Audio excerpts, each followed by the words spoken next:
अस्सलाम वालेकुम रहमतुल्लाहि व बरकातुहू।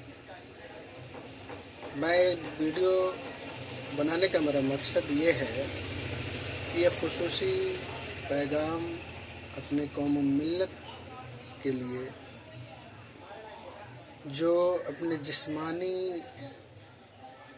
एतबार से जो ग़ुलाम हैं और साथ साथ तो ज़हनी एतबार से जो ग़ुलाम हैं, और उस फहरिस्त में हम तमाम लोग हैं।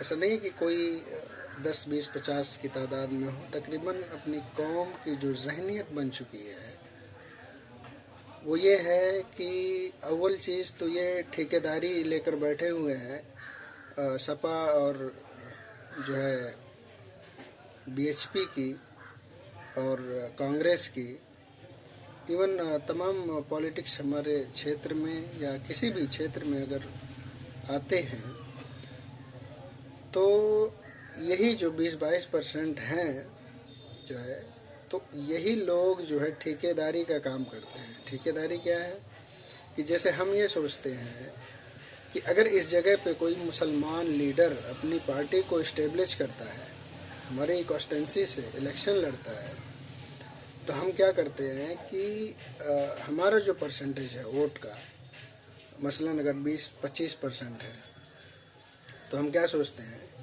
कि भैया अगर हम अपनी पार्टी को वोट दे देंगे तो यहाँ से बीजेपी जीत जाएगी, और अगर हम वही वोट सपा को दे देंगे तो सपा जीत जाएगी। तो चलो ठीक है, अच्छी बात है, अगर ऐसी जहन आप रखते हो ठीक है, आपकी सोच है उतनी जो है। लेकिन आज 72 साल का एक लंबा अरसा है, 72 years, it will be more time.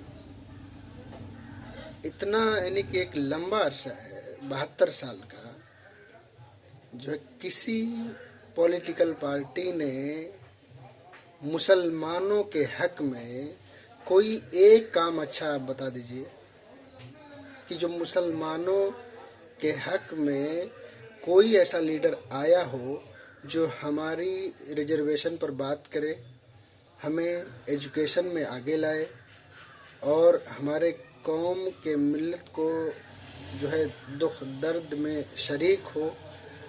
ऐसा कोई 72 साल के अंदर हमने जिस किसी को वोट दिया, कोई ऐसा लीडर आप मुझे पेश करो, इस वीडियो में कमेंट में लिखिए कि ये फला जगह है। आज 72 साल हो गए, किसी फर्द ने हमदर्दी मुसलमानों के साथ नहीं की, जबकि मुसलमानों के वोट बैंक से वो अपनी हुकूमत बनाता है। आप सपा को ले लो, आप जो है बीएसपी को ले लो, बहुजन समाज पार्टी को ले लो, जब कभी इन दोनों ने अगर अपनी सरकार बनाई है तो ये मुसलमान के वोट बैंक से इन्होंने अपनी सरकार और अपनी हुकूमत को स्टैंड किया है। और आज ऐसे लोगों को, यही मायावती, यही अखिलेश साहब, इसी कौम को हाशिए पर रखा जाता है।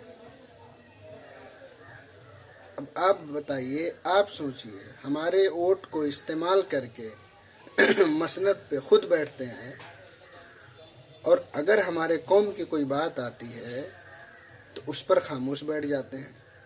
ये बड़ी शर्म की बात है, हमारे कौम के लोगों को शर्म की बात है कि जिस बंदे को वो कहते हैं ना कि इस दौर में वफाओं की उम्मीद जिससे कि आकर उसी के हाथ का खंजर लगा मुझे।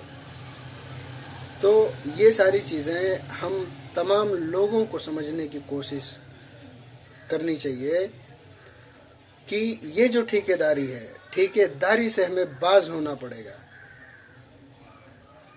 हम तमाम लोगों को ये जो सियासती जो कॉन्ट्रैक्ट है, ठेकेदारी है, ठेकेदारी को आप छोड़िए, अपनी एक लीडरशिप पैदा करिए। ये सबसे बड़ी अहम चीज़ है कि आप अपनी लीडरशिप पैदा करिए, चाहे वो यूपी हो, महाराष्ट्र हो, एमपी हो, मध्य प्रदेश हो, जो है कोई भी स्टेट हो, आप वहाँ अपनी एक लीडरशिप पैदा करिए। और अगर कोई अपनी पार्टी का बंदा अगर आता है, अपने कौम का बंदा आता है, तो आप उसको वोट करिए, चाहे वो 10 वोट पाए, 5 वोट पाए, 1 वोट पाए।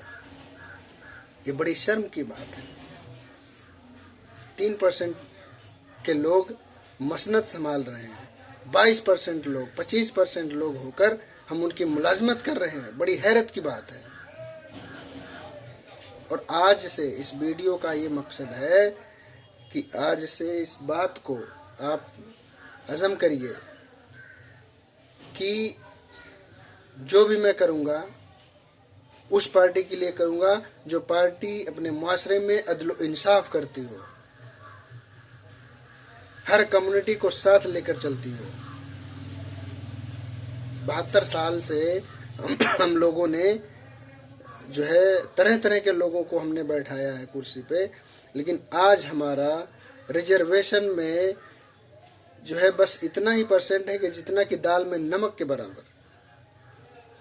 जबकि कानून जो है आर्टिकल 15 ये कहता है कि जो एजुकेशनली बैकवर्ड हैं उनको रिजर्वेशन मिलना चाहिए एजुकेशन की बिना पर। कोई भी हुकूमत इस चीज़ पर इम्प्लीमेंट नहीं करती। आज तुम जो है ठेकेदारी लेकर बैठे हो सियासतों की, तुम्हें ही इस्तेमाल करके जो है अपनी मसनद बनाते हैं, ऊपर तुम्हीं पर गोली और तीर आजमाते हैं।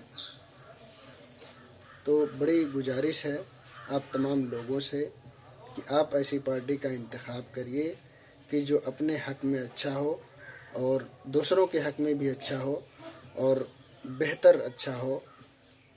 और मेरा जो मकसद है वो ये MIM के हवाले से मैं चंद अल्फाज कहता हूँ आप तमाम लोगों के सामने। ये किसने कर दिया सब दोस्तों से मुझको बेगाना, मुझे अब दोस्ती भी दुश्मनी मालूम होती है। मैं रोना अपना रोता हूँ तो वो हंस हंस के सुनते हैं, मुझे दिल की लगी एक दिल लगी मालूम होती है। आप समझिए मेरे अल्फाज को, मैं कहना क्या चाह रहा हूँ। अब तमाम लोगों से गुजारिश है